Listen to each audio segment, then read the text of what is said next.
जी आपली मुलं आहेत, जे नोकरीच्या प्रतीक्षेमध्ये आहेत, जे गेल्या 1 तारखेपासून नाशिकला आम्हाला उपोषण करत आहेत, त्या ठिकाणी राज्य सरकारच्या वतीने कुठेही प्रतिनिधी आला नाही. हिरवाळ साहेब आले, चर्चा केली, परंतु त्यामधून ठोस अशी कुठली कृती झाली नाही. ते सरकारमध्ये आहे. सातत्याने मुलांचा आग्रह होता आपण सर्व आमदारांनी यावं, परंतु आम्ही विभागामध्ये शासनाने काम केलं पाहिजे. आम्ही विरोधी पक्षामध्ये आहोत. मागणी आमची 2 वेळा आम्ही सभागृहात मांडलेली आहे, परंतु शासन लक्ष देत नाही. आणि म्हणून आज या ठिकाणी या राष्ट्रीय महामार्गावर बसण्याची वेळ ही सरकारने तुमच्या नामवर आणलेली आहे. आपल्याला हाऊस नाही, कायदा आधार द्यायचा नाही, परंतु सातत्याने ज्या आपल्या मुलांचं भविष्य त्या ठिकाणी चांगली लागलेलं आहे. आपल्यातली एक महिला भगिनी गबाली नावाची या भरतीचा आदेश मिळाल्यामुळे नराशामध्ये गेली आणि त्या ठिकाणी मृत्यू झाला. अजून किती बळी सरकारला निमित्ताने आपल्या आदेशांचे पाहिजे आहेत. 1 वेळा 2 वेळा 3 वेळा 10 वेळा सांगून सुद्धा सरकार ऐकत नाही आणि त्यांना आपलं त्या ठिकाणी भलं होणं हे चांगलं वाटत नाही असं मला वाटतं. आणि म्हणून हे दरपंथी सरकार याचा निषेध करण्यासाठी आज आपण या ठिकाणी जमलो आहोत. इकडे सांगितलं गेलं लाडली बहीण लाडला भाऊ योजना वगैरे आणल्यात. अरे ज्यांनी 15 लाखाची आपल्याला घोषणा केली की 15 लाख खात्यामध्ये देऊ, आता ते 1500 वर आले.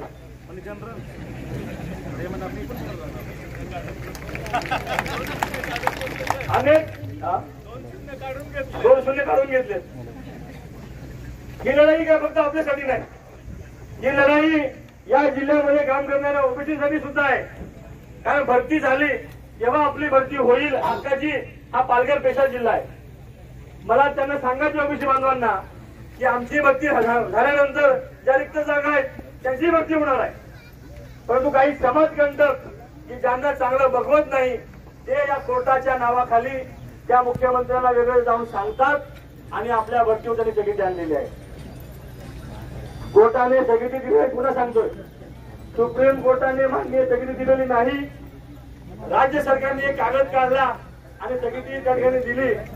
माझी मुख्यमंत्र्यांना मी सभागृहात विनंती केली होती, आपल्या माध्यमातूनही करतोय की खरी माहिती घ्या.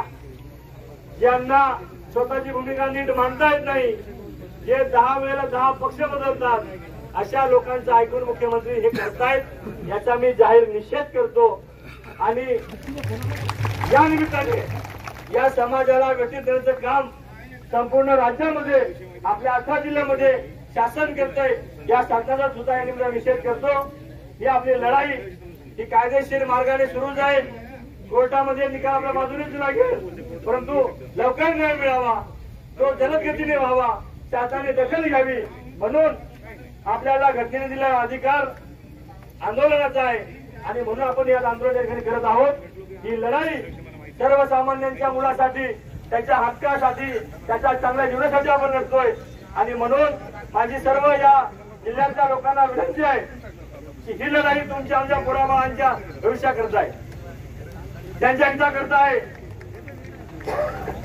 मला अभिमान आहे आपल्या सगळ्यांचा की आपण सगळे मंडळी आपला काम धंदा बाजूला ठेवून आपल्या गोरगरिबाच्या मुलाच्या हितासाठी, त्याच्या नोकरीसाठी, आपल्या हक्काच्या लढ्यासाठी इथे एकत्र आलात. सर्वांना मानाचा जोर, सर्वांना जय आदिवासी.